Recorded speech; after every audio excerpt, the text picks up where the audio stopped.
He bought a rundown hut to clear it for development, but when he stepped inside, the face that looked back at him was from the only place he ever felt truly loved. Ayaan Kapoor didn't usually deal with the paperwork himself. As one of the country's youngest real estate tycoons, he had people to handle the gritty side of things: buying, selling, tearing down old structures to build luxury towers. But that day, something compelled him to visit the site personally. The plot was in a fading neighborhood, the last remaining hut surrounded by empty lots and broken fences. His team had already purchased the land. All that remained was clearing the space. Ayaan stepped out of his sleek black car and walked toward the small, tin-roofed structure. It looked abandoned, until he noticed a faint curl of smoke coming from the chimney and a curtain gently shifting in the window. Curious, he knocked. No answer. He pushed the creaky door open slowly. Inside, it smelled of turmeric, old wood, and something else, something familiar. And then he heard it, a soft hum, a lullaby. His heart stopped. That tune, it had once put him to sleep during thunderstorm nights, long before money, before fame, before the loneliness of boardrooms. Then, a voice from the shadows. "Who is it, Beta? Who's knocking like a thief?" He turned. An older woman stepped into the light, frail but strong-eyed, her white hair tied back, her eyes wide. And then she whispered in disbelief, "Ayaan?" And just like that, his entire world shifted. It was her, his nanny, the woman who raised him like her own. Ayaan stood in stunned silence, unable to move, speak, or blink. The woman before him, standing in that dim light, had once been his entire world. "Masi," he finally whispered, his voice cracking. Tears filled her eyes. She stepped closer, lifting a trembling hand to his face. "You remember?" "How could I forget?" he said, kneeling before her.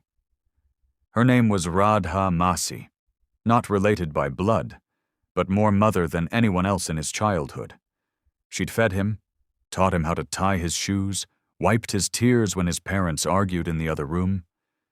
She was warmth in a house filled with cold marble and silence.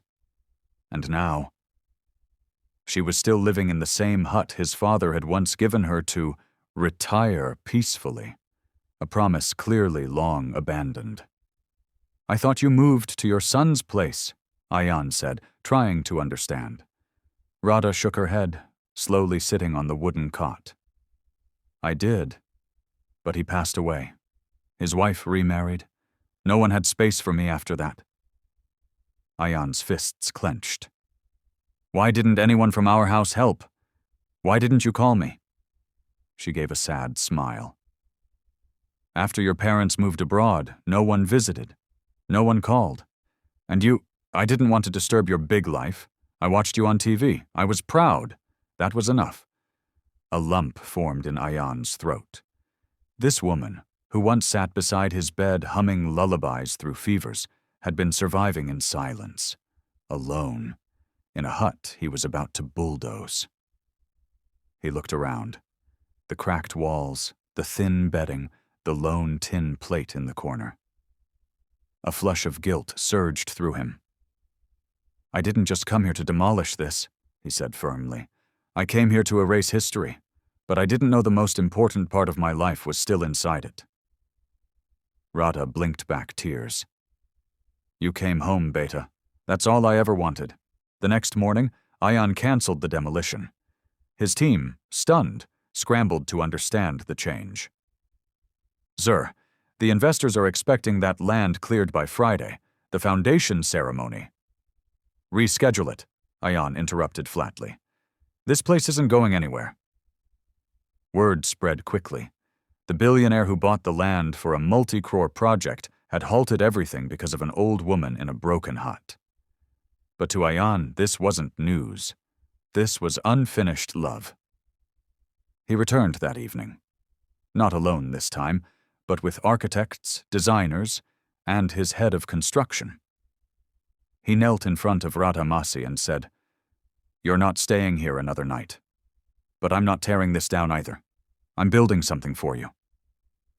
She blinked, confused. "What would I do with big buildings?" Ayaan smiled. "We'll keep this hut exactly as it is, but beside it, we're going to build a home, a proper one, with warmth, windows, and walls that never leak. And next to that," he pointed to the empty land surrounding them, "a center for nannies, for caretakers, a place where women like you, who raised generations yet were forgotten, can live with pride and peace." Radhamasi's lips trembled. "Why, Beta? Why do all this for me?" He took her hand in his. "Because you fed me before I could feed myself. You held me when no one else cared. And while I was building towers, I forgot the first bricks of my life. Were you?" A week later. Media swarmed to cover the story. Real estate mogul halts project to honor Nanny who raised him, from forgotten to forever, a hut that became a legacy. But Ayaan didn't give interviews. He only gave his Masi a new sari, a warm room, and the comfort of knowing. She had never, ever been forgotten. 3 months later, a modest building stood beside the old hut, not tall, not flashy, but full of life.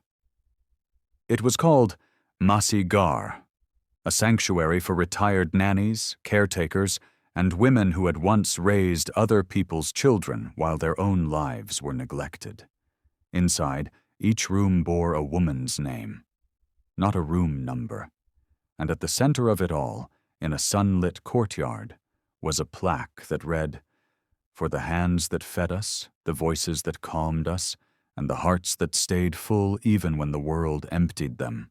Radhamasi sat on a cushioned chair, watching children from nearby schools visit every week, playing, listening to stories, eating home-cooked food made by the women who once stirred pots in silence. She had gone from invisible to irreplaceable. And Ayaan? He didn't stop at one center. He replicated Masigar in 5 cities, each one named after the woman who taught him what love looked like without asking for anything in return. At a private dinner on her birthday, he placed a small velvet box in her hands. Inside was a gold pendant shaped like a tiny hut. "Why this?" she asked, smiling.